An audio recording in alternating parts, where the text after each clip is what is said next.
One of the reasons that I love doing Patreon requests is because I get requests for movies that I've either not seen for a long time or I've never seen before.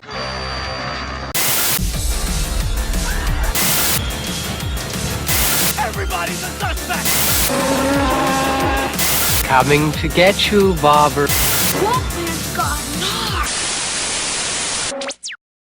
My Patreon subscriber Jeffrey Musman had requested that I do a movie review for Darkness Falls. Now when he did request for me to watch this movie, I couldn't remember anything about the movie. I didn't know at the time if that was a good thing or a bad thing, but after doing my movie review, I'll obviously let you know. Darkness Falls is a 2003 horror movie directed by Jonathan Liebesman, and it stars Cheney Clay, Emma Caulfield and Anthony Burroughs. Even though I've seen this movie already, I went into it blind, not remembering what it was about. I didn't want to watch any trailers about it, and I didn't want to read the synopsis about it because I simply just couldn't remember.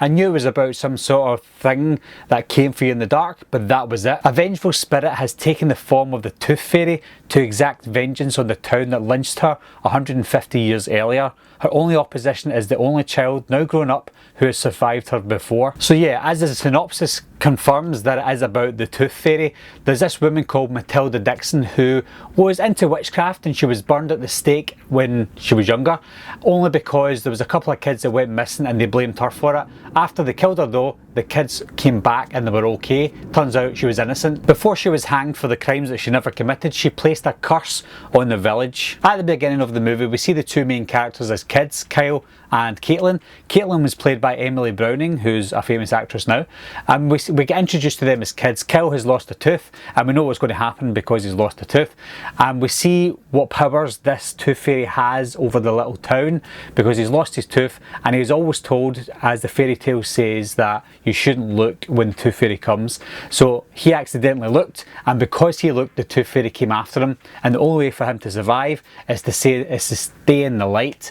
Unfortunately, his mother didn't do that and his mother was killed. But then it cuts to 12 years later, and this little village has moved on, but he hasn't. He's still living in this place where the Tooth Fairy is after him. Well, we're assuming it's after him. He's got lots of flashlights, he's always staying in the light, and he doesn't really go to sleep either. He's moved out of this village, but what brings him back is Caitlin. 12 years later, Caitlin has phoned him and asked him for some advice because her little brother is experiencing the things that he experienced as a kid 12 years earlier. And this is where the writing gets a little lazy, because throughout the film I was really annoyed at the script, I was really annoyed at the dialogue. Everything that they'd done and said in this film was really annoying, even from the very beginning when Kyle and Caitlin were kids. And it seems to be that she's not spoken to this guy for 12 years, but she phones him for some advice. She doesn't take any of the advice from the professionals. She gets the advice from a boy who apparently killed his mother, and she's not spoken to since that happened, and she takes his advice over the professionals. Very, very lazy. Some annoying things that shouldn't probably annoy me, but at the very beginning of it, this is how I knew it was lazy from the beginning. Caitlin chaps Kyle's window, so she knows where he sleeps, she knows which room he's in and where he is, etc. So she knows who he is, and she chaps his window and he lets her in as if that's normal, and it probably is. But then when she comes into his room, she looks around his room as if, I've never seen your room before, and she points to certain things like, oh, I've not seen that, I can't believe you've kept that. Well, you probably know this because you're in his room almost every day. Just little small things like that really annoyed me, and that happened throughout the movie. Another reason that the script was so lazy, and I actually remembered this from the first time I saw it, when I first watched this movie, I remembered it having an 11-minute end credits, and I was like, 11 minutes for a short movie? It's 85 minutes in total, and I remember thinking, why is this 11 minutes end credits? And I did read up on it at the time as well, and the reason it was 11 minutes long was because the movie was too short to be released theatrically, so they had to extend the end credits to 11 minutes. That's how lazy the script was. Another issue the movie had before it was even released was the marketing for this film. It was marketed as an R-rated movie. It even had it on the posters, rated R, but it wasn't rated R at all. It was a PG-13, so I think that also hurt the box office, because there was these kids that probably would have wanted to see it because it was a horror movie about the Tooth Fairy and it sounded interesting to kids that age, but they automatically were thinking they're not going to get into this movie because it's rated R, when in actual fact it was rated PG-13 and they could have got in to see it. One of the most frustrating things about this film was the main character, Kyle. He was a likeable character. He did things that I would have done probably if this sort of thing was true.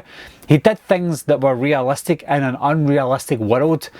and everybody else were doing all the wrong things. But I do like Kyle as a character. I just think he was put into a movie that was very unrealistic. The story of the Tooth Fairy was very loose as well. I liked the beginning because it told us everything we wanted to know about this Tooth Fairy lady. But as you're watching the movie, there were some things that needed answers that they didn't give us. For example, it comes after people who, or kids obviously, who have a little peek, and if you look, she'll kill you. If you get away, she'll come after you the next time you're in the dark. But it also kills people around you when it comes after you as well. If they see it, they'll kill them unless they can get away as well. But after 12 years, is this only the second case, or the only official second case of somebody peeking? I know that Kyle did mention when he was in the jail cell that, have you not noticed there's a lot of kids going missing and getting killed? And they don't put two and two together, and they don't mention how many people were killed, how many adults were killed during this time as well. It just was very, they left it very open. I don't mind leaving it to the imagination, but there's a lot of unanswered questions that needed answers because of the certain things that were happening in this film. Don't want to give it all away because you might want to watch this, but try not to give it away. There was a lot of questions that needed answers that didn't get answered. Sadly, the actor who played Kyle, his name was Cheney Clay, he died about 4 years after Darkness Falls came out, and I do think he was a good actor. He reminded me of Ryan Reynolds as well, an older Ryan Reynolds, but I would have liked to have seen him in other movies. I hadn't seen him in anything before. Darkness Falls was the one and only movie that I saw him in. The movie was released in 2003, and it was just getting over that teen slasher phase, and after the teen slasher phase faded out around about 2001, 2002, these monster movies were coming back out, and Darkness Falls was one of them. And although it did have a good story, it had a good idea, it was just executed really badly. And I think that even though it wasn't a great movie, there was a lot of movies coming out around about that time that were god awful. This wasn't a bad movie. Well, it was a bad movie, but it wasn't as bad as some of the really bad ones that came out back then. And it's nothing to shout about, but it wasn't the worst horror movie that I've seen back then. Would I recommend Darkness Falls? Not really, but would I be interested in watching it if I hadn't seen it before? Absolutely, because the story, the horror story of a tooth fairy, is intriguing. I just wish that they executed it a little bit better, but unfortunately they missed the mark with this film. So thanks to Jeffrey Mussman for reminding me that this was a bad movie. I don't know if Jeffrey liked it. Hopefully you liked this review, Jeffrey, when you watch it, and you can give me your thoughts on it as well after you've watched this. But yeah, thanks a lot, Jeffrey, for being a Patreon again and for recommending me to review this movie. So if you've seen Darkness Falls, guys, don't mistake it for Darkness starring Anna Paquin from 2002. I know a lot of people have mistaken it for that movie, but obviously it's not the same movie. But if you've seen Darkness Falls, guys, leave your comments down below. Let me know what you think of it, and let me know what you think of the Tooth Fairy as well. Anyway, guys, thanks a lot for watching again. Thanks for subscribing. I'll see you soon. Bye bye.